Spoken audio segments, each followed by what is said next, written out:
मेरे प्यारे दोस्तों, आज जो मैं विषय लेके आया हूँ चर्चा के लिए वो है सृष्टि रचना। ये सृष्टि रचना कैसे हुई है, कैसे ये दुनिया बनी है और इसको बनाने वाला कौन है, आज इस पे विचार करेंगे। जैसे कि आपको पता है कि कई तरह के यहाँ पर जो संत आए हैं भारत में और अलग अलग प्रांतों में, विदेशों में, सबने जो सृष्टि रचना का विस्तार किया है, बताया है जो उन्होंने, वो लगभग सेम ही है। यानी कि एक शक्ति है निराकार, जिसका कोई आकार नहीं है, वही निराकार यानी शून्य कह लो उसको, वही शून्य से ये सारी सृष्टि बनती है। उसी को ब्रह्म कह लो, एक ही बात है।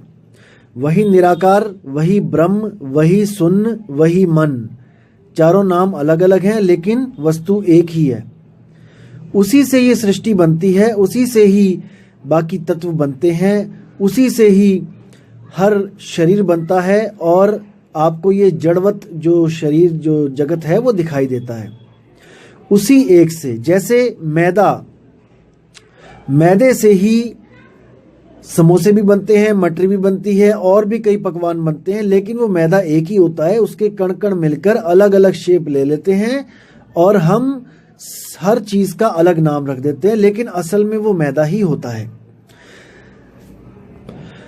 और मैदा हर चीज में भरपूर होता है। जो भी चीज मैदे से बनी है उसमें मैदा कण कण में होता है। ऐसी कोई जगह नहीं जहां पर मैदा ना हो, जो चीज मैदे से बनी है। इसी तरह जो ब्रह्म है वो ऐसी कोई जगह नहीं है जहां पे ब्रह्म नहीं है। जो निराकार आकाश सुशून्य है, जो ऐसी कोई जगह नहीं है जहां पर वो नहीं है, क्योंकि जब चीज बनी ही उससे है तो वो हर जगह विद्यमान है। उसी निराकार को संतों ने परमात्मा बोल दिया है। इसी गलती को आज हम सुधारेंगे कि परमात्मा निराकार है या साकार है या दोनों से परे है।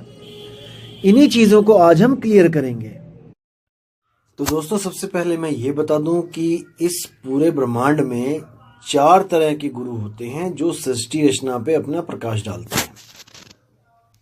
सबसे पहले कौन होते हैं? जो शरीर को परमात्मा मानते हैं, जैसे राम जी का शरीर, कृष्ण जी का शरीर, भोले शंकर का शरीर या किसी और का शरीर। और जो ऐसे गुरु हैं वो आपको भी शरीर घोषित कर देते हैं। जैसे वो आपको कहेंगे कि आप एक आदमी हो और औरत को कहेंगे कि आप एक औरत हो, और वो उसको आदमी औरत ही कह के पुकारेंगे और समझाएंगे कि तुम ही शरीर हो। कहने का मतलब कि उनको ये नहीं ज्ञान होगा कि तुम्हारा स्वरूप इस इंसानी चोले के अलावा भी कुछ और है। यानी कि वो खुद भी अपने आप को एक शरीर समझेंगे और अपने जन्मदाता को भी, जो भगवान जिसने हमें पैदा किया है, उसको भी एक शरीर समझेंगे। तो ये सबसे लो लेवल का ज्ञान होता है। जो सबसे लो लेवल के जो गुरु होते हैं, जो बस कहने को चोले पहन के गुरु बन के बैठ गए और कथाएं सुनाने लग गए, जिनको अध्यात्म से कोई लेना देना नहीं होता है। इसके बाद जो दूसरे नंबर पे गुरु आते हैं वो होते हैं वो लोग जो निराकार को परमात्मा मानते हैं और सारी सृष्टि निराकार से उत्पन्न होती है, ऐसा बताते हैं। उसमें भी 2 कैटेगरीज हैं। पहली कैटेगरी वो है जो आपको ये बोलते हैं कि शून्य से चेतनता प्रकट हुई और फिर कुछ चेतनाओं ने मिलके एक तंत्र बनाया और उस तंत्र से ही इंसान का एक शरीर बना और वो पहला शरीर आप हो और हम हैं। ऐसा बोलने वाले ये सिद्ध करते हैं कि सब कुछ शून्य से ही पैदा हुआ है, लेकिन वो लोग ये सिद्ध नहीं कर पाते कि शून्य कैसे प्रकट हो गया, कि आत्मा से शून्य कैसे प्रकट हो गया। तो वो लोग यहाँ पर बात को गोलमोल करने के लिए कह देते हैं कि ये तो अटल विधान है, ये तो आत्मा का सनातन विधान है, या फिर ऐसा कोई बड़ा सा डायलॉग मार के आपको, क्योंकि उनके पास जवाब नहीं होता इस बात का, तो वो इसको एक अटल नियम करके बात कर देते हैं कि ये तो प्रकृति का नियम है। दोस्तों, अगर ये अटल नियम है तो याद रखना कि ये अटल नियम दोबारा भी लागू होगा, क्योंकि जो अटल स्वयं अटल नियम है वो हमेशा ही लागू होगा। ऐसा हो नहीं सकता कि वो लागू ना हो, क्योंकि वो तो नियम ही है, नियम तो लागू होते ही हैं। तो इसमें मुक्ति नहीं मिल सकती आपको। और इसी कैटेगरी में जो दूसरे संत हैं वो क्या कहते हैं, वो कहते हैं कि परमात्मा निराकार है और उसी से सारा ब्रह्मांड पैदा होता है, और आप और हम क्या हैं, जीव। वो जीव की संज्ञा देते हैं। वो ये नहीं कहते कि आप शरीर हो या आप मन हो, वो कहते हैं कि आप जीव हो जो निराकार परमात्मा ने जो शरीर बनाए हैं उस शरीरों में आप रहते हो। ऐसे गुरु मिलेंगे आपको कैटेगरी 2 में।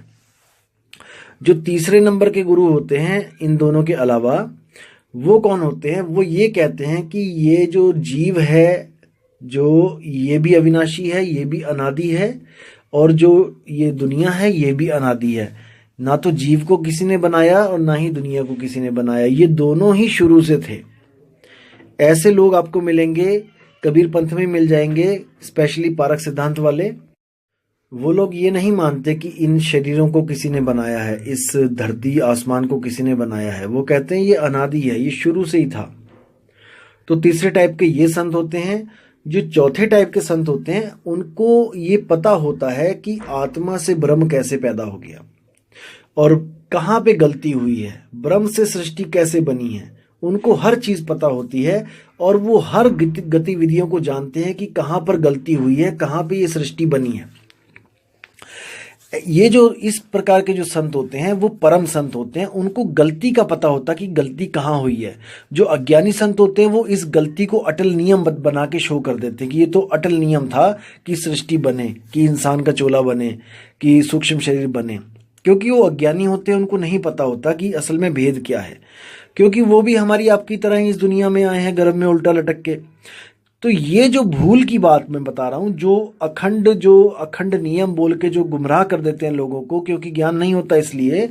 तो इन गलतियों को सुधारने के लिए जो परमपिता परमात्मा आता है उसकी नज़रों से कुछ भी बचा नहीं आज तक। उसको सब पता है कि सृष्टि कैसे पैदा हुई है, गलतियां किससे हुई हैं। तो मैं आज उन्हीं परमात्मा की आपको एक वाणी बताऊंगा और उस वाणी में आप देखिएगा कि कैसे स्पष्ट लिखा है कि गलतियां कहाँ कहाँ हुई हैं। आप और हम दोनों जानते हैं कि सनातन इस दुनिया में अगर कुछ है तो वो आत्मा है, आत्मा से ऊपर कुछ नहीं है। मैंने फिर बोला आपको कि परमात्मा केवल अपने कुछ गुण के कारण परमात्मा कहला रहा है, अदरवाइज वो भी एक आत्मा ही है, क्योंकि उसके नाम के आगे परम लगा दिया गया है, क्योंकि वो कभी गलती नहीं करता, भूल नहीं करता। बस यही कारण है कि वो परमात्मा कहला रहा है और हम सब आत्माएं कहला रही हैं। असल में आत्मा ही सनातन है, और सनातन जो है उसी से गलती हुई है, आत्मा से ही गलती हुई है। ये मैं कह रहा हूं इसलिए आपको यकीन नहीं हो रहा, लेकिन मैं आपको कबीर साहब की वाणी से प्रूफ करता हूं कि ये कैसे हुआ है। तब शायद आपको समझ में आए और आपकी जो विवेक बुद्धि है वो शायद ज्यादा काम करने लग जाए। तो शुरू करते हैं वाणी। संतों ऐसी भूल जग माही, जाते जीव मिथ्या में जाही। तो साहिब कह रहे हैं कि संतों, देखो हम लोग महामूर्ख अज्ञानी लोग हैं, फिर भी कबीर साहब में इतनी शालीनता है कि वो हमें अज्ञानियों को संतों कह के पुकार रहे हैं। और हम जैसे मूर्ख, देखो उन संतों को हम लोग अज्ञानी, फंसाने वाला, मूर्ख, पता नहीं क्या क्या बोल देते हैं। यहां से पता लगता है कि बुद्धि का लेवल कितना है हम लोग का। तो आप समझदार हैं, आप समझिए इस ज्ञान को। तो क्या कहते हैं, संतों ऐसी भूल जग माही, जाते जीव मिथ्या में जाही। साहिब कह रहे हैं कि ऐसी भूल जगत में पड़ गई है जिससे हर जीव झूठ की राह पे चला हुआ है, यानी झूठी मुक्तियों के चक्कर में फंसा हुआ है। अब कहते हैं, पहले भूले ब्रह्म अखंडित, झाई आप ही मानी। यानी कि जो ब्रह्म जिसको बोला जाता है कि वो अखंडित है, वो परमात्मा है, जिसके लिए कई बार बोला जाता है अहम ब्रह्मास्मि, एको ब्रह्म द्वितीयो नास्ति। तो ऐसा ब्रह्म जो है, कबीर साहब कहते हैं वो खुद भूला हुआ है। वो अपने स्वरूप को भूल के अपनी ही परछाई को सत्य मान के बैठ गया, और इसी परछाई से उसने इच्छा करके, अभिमान प्रकट करके ये सृष्टि रच दी। झाई में भूलत इच्छा कीनी, इच्छा ते अभिमानी। अभिमानी करता हुए बैठे, यानी अभिमानी होकर कर्ता पुरुष बन बैठा, वो इस दुनिया को बनाने वाला बन बैठा और उसने दुनिया प्रकट कर दी। अभिमानी करता हुए बैठे, नाना पंथ चलाया, वही भूल में सब जग भूला, भूल का मरम न पाया। अब जैसे ही उसने ये भूल करी और इस सृष्टि को बनाया, तो हम लोग जो थे, हम लोग भी उसी भूल में भूल गए। जितनी भी आत्माएं थी वो सब भूल गईं उसी की भूल में। जैसे वो भूला ऐसे ही सब भूलते चले गए। वही भूल में सब जग भूला, यानी एक ही भूल थी हमारी सबकी और उसी में हम भूलते चले गए। 184 भूलते कहिए, भूलते जग बिटमाया, जो है सनातन सोई भूला, अब सो भूल ही खाया। देखो कितना साफ बोल दिया कबीर साहब ने कि 184 भूलते कहिए, कि 184 जो जूने बनी है वो सब हमारी भूल से ही बनी है। भूलते जग बिटमाया, जो है सनातन सोई भूला। अब जो सनातन है, जो आत्मदेव है, जिसको आत्मा कहते हैं वही सबसे पहले भूल गया, वही भूला हुआ है। अभी तक उसकी भूल ठीक नहीं हुई है, अभी तक वो सुरती उसकी धक्के खा रही है। भूल मिटे गुरु मिले पारखी, पारख दे लखाई, कहें कबीर भूल की औषध, पारख सबकी भाई। देखो कितना प्यारा शब्द है। कहते हैं भूल मिटे गुरु मिले पारखी। भूल तब मिटती है जब पारखी गुरु मिल जाता है। पारखी गुरु का मतलब ये नहीं कि परख सिद्धांत वाला, पारखी का मतलब है जो परख करना जानता है वो गुरु, क्योंकि गुरु की परख के द्वारा ही चेले की परख काम करती है। अगर गुरु ही पारखी नहीं है तो चेला पारखी नहीं हो सकता। आप समझ रहे हैं मैं क्या कह रहा हूं? जो इतने बड़े बड़े गुरु गद्दियों पे जो बैठे हुए हैं, इनकी खुद अकल मारी गई है। ये खुद नहीं समझ पा रहे हैं कि हमारे गुरु ने हमें क्या दिया है और उसी को सत्य मान के बैठे हैं। अपनी बुद्धि चलानी इन्होंने छोड़ दी है, इसलिए परख इनकी मर गई है। लेकिन कबीर साहब कहते हैं कि जो गुरु मिले पारखी, अगर पारखी गुरु आपको मिल जाता है तो आपकी भूल जो है उसको मेट देता है, आपकी भूल को खत्म कर देता है। भूल मिटे गुरु मिले पारखी, पारख देई लखाई, कहें कबीर भूल की औषध, पारख सबकी भाई। यानी कि जितने भी हैं सब हम लोग, हम सबकी एक ही औषधि है, वो है पारख। किसका पारख? शब्द का पारख। जैसे साहिब कहते हैं शब्द शब्द सब कोई कहे, हर संत शब्द लेके बैठा है, ऐसा कोई संत नहीं जो शब्द लेके नहीं बैठा है। शब्द शब्द सब कोई कहे, वह तो शब्द विदेह, जीवा पे आवे नहीं, निरख परख कर ले। तो साहिब कहते हैं क्या करना है? निरख और परख, उसको अच्छी तरह निरख लो और अच्छी तरह परख लो कि जो शब्द हमें मिलने जा रहा है उससे हमारी मुक्ति होगी कि नहीं। मुक्ति की बात है यहाँ पे दोस्तों। अब ऐसा नहीं है कि किसी भी शब्द से मुक्ति मिल जाए, ऐसा नहीं है। केवल सार शब्द से मुक्ति मिलती है और वो सार शब्द किसी ग्रंथ में नहीं लिखा है। उसी सार शब्द को मूल ज्ञान कहते हैं। जैसे साहिब ने बोला है 33 अरब ज्ञान हम भाखा, सार शब्द हम गुप्त ही राखा। तो सार शब्द गुप्त कहाँ रखा है भाई? ये समझना है। वो दिया है संतों के हाथ में, यानी कि संतों को भेद दिया है सार शब्द का। 33 अरब ज्ञान कहाँ लिखा है? किताबों में। लेकिन वो 33 अरब ज्ञान एक मूल ज्ञान की तरफ इशारा करता है। जिस लेवल का बच्चा होता है उस लेवल में सतगुरु ज्ञान देते हैं और वो ज्ञान उसी मूल की तरफ इशारा करता है। और वो मूल शब्द कहाँ पे रखा है? वो सतगुरु के पास रखा है। सतगुरु जब मिलता है तो वो भेद बताता है। 33 अरब ज्ञान पढ़ने की जरूरत नहीं है भाई। कोई सोचे कि 500 साल लग जाएंगे पढ़ते पढ़ते, भाई वो मूर्ख है। तो कबीर साहब कहते हैं जो तुम चाहते हो, सार शब्द चाहते हो, तो सतगुरु के पास जाओ, विवेक के द्वारा उसको परखो। अनपढ़ बंदा तो कभी भी मुक्ति ना पा पाए। अगर उसको पढ़ने के बाद ही मुक्ति मिलनी है तो वो तो किसी ग्रंथ को पढ़ ही नहीं पाएगा। तो ग्रंथों को पढ़ना तब होता है जब सतगुरु नहीं होता है। जब सतगुरु मिल जाता है, जब सत्संग मिल जाता है, तो आप ग्रंथों को छोड़ो, आप वाणी पे विचार करो, वाणी क्या कह रही है। और आप इतने मूर्ख नहीं हो कि आपको कोई मूर्ख बना जाए। हर वाणी का एक मतलब होता है, सार होता है, और जो हंस होते हैं वो उस सार को समझ लेते हैं। जो कौवे होते हैं वो सार असार को नहीं समझ पाते हैं। तो बात है मुक्ति की, हमें मुक्ति चाहिए। अब दोस्तों एक सवाल आता है कि अगर मुक्ति चाहिए तो किससे चाहिए? किसने हमें बंधन में डाला हुआ है? हमें मुक्ति चाहिए, किसने हमें बंधन में डाला है? हम कौन हैं? ये सबसे बड़ा सवाल है दोस्तों। कई ऐसे आपको जो अज्ञानी गुरु मिलेंगे जो आपको कहेंगे कि आप मन हो, क्योंकि आप सुख दुख को भोग रहे हो, सुख दुख महसूस कर रहे हो, इसलिए आप मन हो।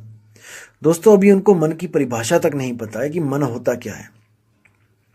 मन जड़ होता है, लेकिन चेतन का सहारा लेके, यानी आत्म तत्व का सहारा लेके वो चेतन दिखाई देता है। जैसे आप खुद लगाओ, अपने ऊपर लगाओ कि आपका शरीर जड़ है। शरीर जड़ है, केवल चेतन इसलिए दिखाई दे रहा है क्योंकि इसमें चेतन सत्ता विराजमान है। आपकी आत्मा जो सुरती है, आत्मा की सुरती इसमें टिकी हुई है, इसलिए ये चलता है, फिरता है, उठता है, बैठता है, खाता है। कोई इसको मृत नहीं कह सकता। लेकिन जिस दिन ये सुरती निकल जाती है यहां से, शरीर से, तो उसी दिन ये मृत कहला जाता है। अब लोग क्या कहेंगे कि ये बंदा मर गया, यानी कि इसमें कुछ ना कुछ कमी है। देखो, हार्ट, लीवर, किडनी, सब कुछ, नाक, आंख, कान, सब कुछ वही है, लेकिन फिर भी क्या चीज है जो उसमें नहीं है? दोस्तों, वो आत्मा है। आत्मा नहीं है, इसलिए वो मृत है। कई ऐसे आपको स्वयंभू आत्मज्ञानी मिलेंगे जो आपको ये बोलेंगे कि आत्मा निर्जीव और सजीव दोनों वस्तुओं में होती है। देखो कितनी, मतलब कि कितनी मूर्खतापूर्ण बात है। आपने विचार करना है, मैं निंदा नहीं कर रहा किसी की। अब देखो, सजीव और निर्जीव बोला गया है। अब इस सजीव और निर्जीव का उदाहरण देके आपको कहेंगे कि देखो, सजीव में भी जीव लिखा है और निर्जीव में भी जीव लिखा है, यानी दोनों में आत्मा है। देखो, आप खुद सोचिए, आपने बचपन में पढ़ाई करी होगी, जहां पे सा लग जाता है किसी भी अक्षर के आगे, वहां पर हो जाता है, यानी कि उसके साथ, किसी का साथ। जैसे सबल, यानी कि जो जिसके पास बल है वो है सबल, यानी कि संपूर्ण, यानी कि जो पूर्ण हो चुका है वो है संपूर्ण। सपरिवार, यानी परिवार के साथ आओ, कहते हैं ना, सपरिवार निमंत्रण है। तो जहां पे सा लग जाता है वहां पर होता है कि जोड़, यानी कि कोई चीज जुड़ी हुई है वहां पे। अब ऐसे ही है सजीव, यानी सजीव वो लोग हैं जहां पर जीव रहता है। जैसे मैं हूं, आप हैं, कोई कुत्ता, बिल्ली, बकरा, हाथी, घोड़ा, मछली, चींटी, ये सब सजीव हैं। इसी को इंग्लिश में लिविंग बीइंग्स कहते हैं। और निर्जीव का मतलब क्या होता है दोस्तों? निर्व का मतलब होता है जहां पे नहीं है। जैसे निरअंकुश, यानी कि जिस पर अंकुश ना लगाया गया हो। निर्वस्त्र, यानी जिसने वस्त्र ना पहने हो। निर्गुण, जिसमें कोई गुण ना हो। तो दोस्तों, निर का मतलब होता है जहां पर वो चीज नहीं है। निर्गुण, निर्जीव, यानी कि जहां पर जीव नहीं है। अब इसको समझना है। जैसे मेज, कुर्सी, पत्थर, ये सब निर्जीव हैं, इनमें जीवन नहीं है, इनमें चेतना नहीं है। इनको आप काटोगे, मारोगे, ये चीखेंगे, चिल्लाएंगे नहीं, ये अपना बचाव नहीं करेंगे। लेकिन जहां पर भी कोई जीव है वो अपना बचाव करेगा। अब आप कहोगे कि पेड़ में जीव होता है, लेकिन पेड़ बचाव क्यों नहीं करते? दोस्तों, उनमें जीव है, लेकिन उनकी जो चेतना है वो बहुत सूक्ष्म है। अब जो पिक्चर प्लांट है, अब पिक्चर प्लांट देखिए आप, वो क्या करता है, जैसे ही उसके मुंह में कोई कीड़ा जाता है वो एकदम अपने मुंह को बंद कर लेता है, यानी कि वो जीवित है, वो एक्शन टू रिएक्शन काम कर रहा है। जैसे छुई मुई का पेड़ होता है, आप उसको जैसे ही स्पर्श करेंगे तो वो एकदम मुरझा जाएगी। तो इसका मतलब कि जीव है, लेकिन चेतना उसमें बाकी पौधों के मुकाबले थोड़ी सी ज्यादा है। लेकिन उसी छुई मुई का पेड़ आप उखाड़ दें जमीन में से और पड़ा रहने दें, अब वो वर्क नहीं करेगा, क्योंकि अब उसमें जीव नहीं है। दोस्तों, यही संज्ञा होती है जीव और संजीव और निर्जीव की, सजीव और निर्जीव की। लेकिन ऐसे स्वयंभू यहां पर बैठे हुए हैं ज्ञान देने के लिए कि दोस्तों क्या बोलूं मैं। अब बात चल रही है मुक्ति की। अब मुक्ति क्या चीज होती है, इस पे डिस्कस कर लेते हैं। जैसे आपको किसी जेल में डाल दिया गया, और ऐसी जेल में डाला गया जहां पे जेल के अंदर जेल, जेल के अंदर जेल, जेल के अंदर जेल, जेल के अंदर जेल, अनंतों जेल अंदर ही अंदर है, बनी हुई हैं। तो दोस्तों, आपको जब जेल में डाल दिया गया तो आपको मुक्ति कैसे मिलेगी? आप खुद सोचो। जैसे आप मुक्त अवस्था में अपने घर में बैठे थे, आपको 4 पुलिस वाले वहां से पकड़ के लेके गए और जेल के अंदर आपको डाल दिया। दरवाजे से एंटर किया उन्होंने, कार लेके गए जीप में, आपको दरवाजे से एंटर करवाया अंदर, और अंदर आपको जेल में डाल दिया। उसके बाद जेल के अंदर जेल के अंदर जेल, ऐसे हजारों अरबों जेल हैं जो कभी खत्म नहीं होंगी। अब दोस्तों, अगर आपको मुक्ति चाहिए तो आप क्या करोगे, मुझे बताओ। दोस्तों, बिल्कुल सिंपल है।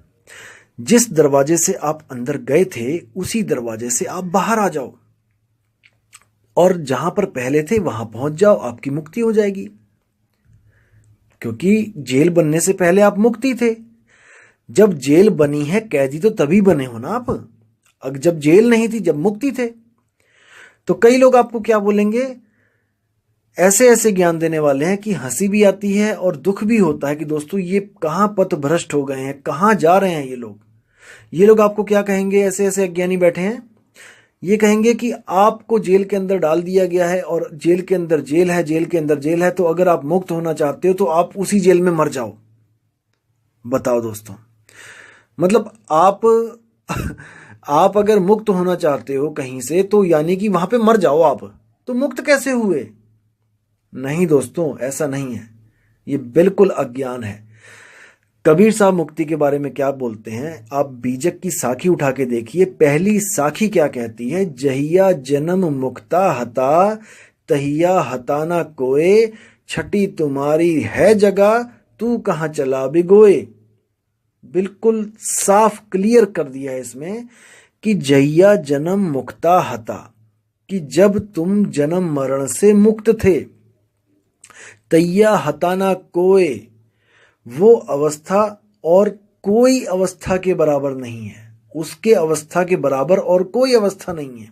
यानी मुक्त अवस्था से अच्छी कोई अवस्था नहीं है। लेकिन जो सनातन भूला, जो सनातन से पहली भूल हुई, वो यही भूल हुई कि वो आत्म तत्व से भी नीचे गिर गया। सुरती के रूप में, सुरती शब्द से जब अलग हुई, आत्मा से सुरती उसकी अलग हुई, और वो जब जेल में पहुंची, यानी 5 तत्वों ब्रह्म को निर्माण करते करते, आगे 5 तत्वों का निर्माण करते करते जब नीचे पहुंची, 5 तत्व में पहुंची, तब बंधन में पड़ गई। ये वापस अपने उस मूल को नहीं प्राप्त कर पाई। अरबों खरबों जन्म हो गए। इसलिए परमपिता परमात्मा को एक गुरु रूप धारण करके, एक पुरुष का रूप धारण करके हमें समझाने के लिए आना पड़ा। और वही परमपिता परमात्मा मूल सुरति हैं। मूल सुरति का मतलब होता है वो शब्द जो अपने ज्ञान में रह के सुरति के द्वारा हमें समझाने आता है, अपने ज्ञान में रह के। दोस्तों, कहने का मतलब है कि वो किसी गर्भ जून से नहीं आता उल्टा लटक के, क्योंकि गर्भ जून ही अज्ञान है। तो दोस्तों, अब आपसे मैं विदा चाहूँगा और बहुत ही जल्दी एक नई ऑडियो के साथ आऊँगा, जिसमें मैं आपको 4 राम के बारे में बताऊँगा कि वो 4 राम क्या है। तो आप लोगों का दिन मंगलमय हो, यही चाहूँगा मैं परमपिता परमात्मा से। तब तक के लिए मुझे आज्ञा दें। जय गुरु बंदी छोड़ कबीर साहिब, जय गुरु बंदी छोड़ मदन साहिब, जय जय गुरु बंदी छोड़ वैराग साहिब जी की सदा ही जय। मेरे प्यारे दोस्त।